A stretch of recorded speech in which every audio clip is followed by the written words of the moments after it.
Let's download Xampp। तो आपको अपने ब्राउज़र में जाना है एंड वहाँ पे सर्च करना है Xampp। जैसे आप एंटर करेंगे, this is the website Apache friends, आपको इस पर क्लिक करना है, ठीक है। देन आपको ऐसा इंटरफेस शो होएगा। अगर आपको विंडोज़ के लिए डाउनलोड करना है तो आप वो कर सकते हैं, सेम फॉर लिनक्स। ओके, तो मेरा विंडोज़ है तो मैं विंडोज़ के लिए डाउनलोडिंग स्टार्ट कर देती हूँ। सही, डाउनलोडिंग स्टार्ट हो गई। ओके, इट्स 150 MB, थोड़ा सा टाइम लेगी। Now see, Xampp complete download हो चुका है। आप इस पर क्लिक करें, select yes.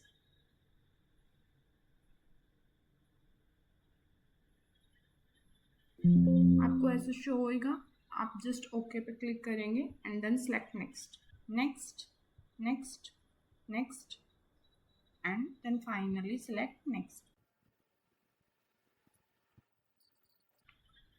Click on allow.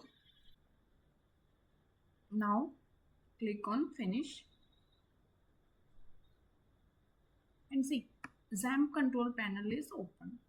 I need Apache and MySQL, so I click on start.